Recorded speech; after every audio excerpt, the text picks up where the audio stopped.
Hey Nelly Addicts, welcome to my channel. Welcome if you're new. Today I am doing something that I haven't done in a very long time, and that's using some dip powders that I have not used before. These have been in my stash for a while, and I'm so glad that I pulled them out because they came out absolutely perfect. They were the perfect colors to go with the theme that I was doing today, and that is a beach theme. So we're going to be doing two things: dipping first, and then we're going to do some reverse stamping. On my last video, I hauled a huge clear jelly stamper purchase, and a lot of those plates were on clearance, and some of them that I picked up were kind of summertime focused. So I have a beach theme, a lake theme, and I think watermelon and fruit. So I'm going to be using one of my newest purchases, and that's the beach theme stamper. But for the dip powder, we're going to be using the gel method, which is very simple.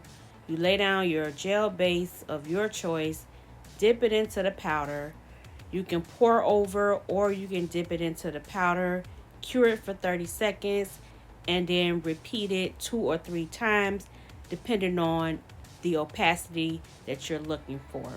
For me, these dip powders, I only needed 2 for the solid, and the blue one that I'm going to be pulling out later, it was very opaque. It had a very good opacity, so I only needed 1 coat.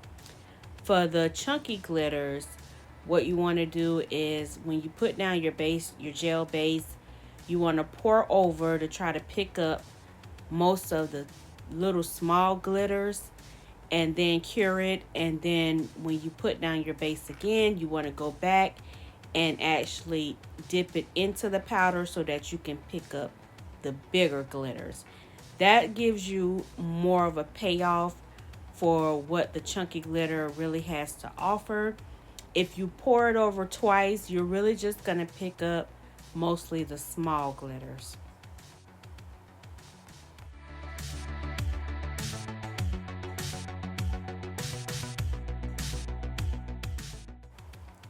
As I'm recording this video, I believe you may have 1 or 2 more days to catch the clear jelly stamper sale. And if you're looking to save some money, which most of us are, please use my code. It's an affiliate code, and it's OCDB10, and it will save you some money on your purchase.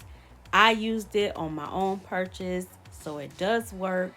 And I get a small commission to put back into my channel if you use my code.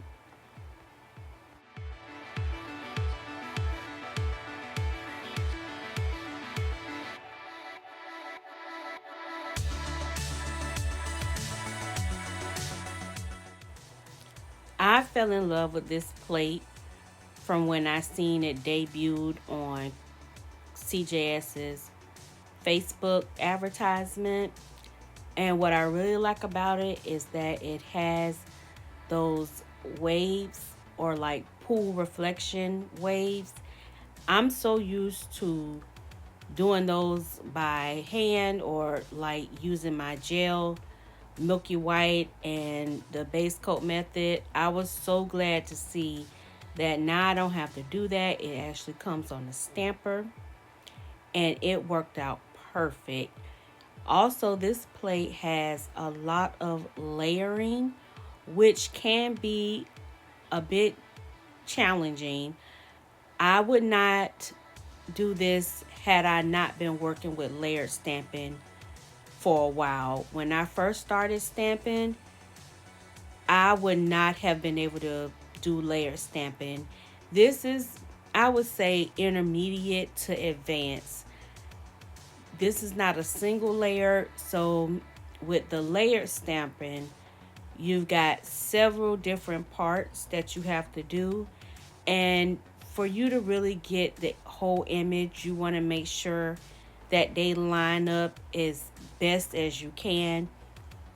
Personally, I don't think I've ever lined up an image 100%. is always slightly off, and that can actually work in your favor. It looks more organic that way, and sometimes it doesn't work in your favor, and you may have to take the whole image off and start it all over. But I guarantee you, once you start practicing it, you're gonna really enjoy doing it. I started off by just layering the stamping on a acrylic mat, which is what you see up underneath this pink dental bib. So that's what I did. I practiced doing both ways. From image 1, 2, 3, 4, however many images it was, until I got to the outline. And I also did it in the reverse. So what I did was stamp the outline of the image first, and then went in the reverse order so that I could see where the things lined up. Once I got it all lined up back at step 1, I went back again and stamped the outline over that image. And believe it or not, that actually worked out really well. I was really able to see exactly where the images was supposed to go.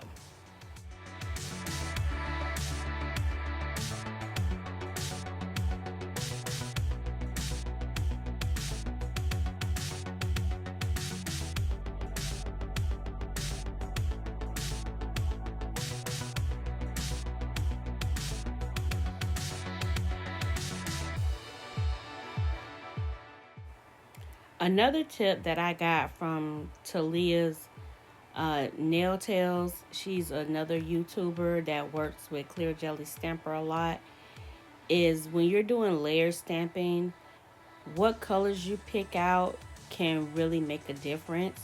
So she suggests going from light to dark or from dark to light, and trying to keep within that same color family and not do like two opposite colors. And you don't always have to outline the image in black.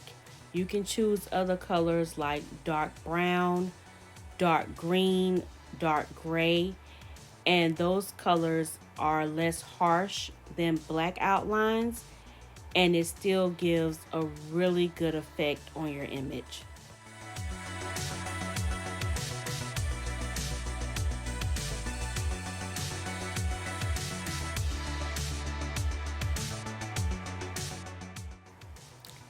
So Nelly Addicts, how's your summer been going? I told y'all in a couple of videos back, mine was kind of rough, and I was hoping to have a better summer, a later half of the summer.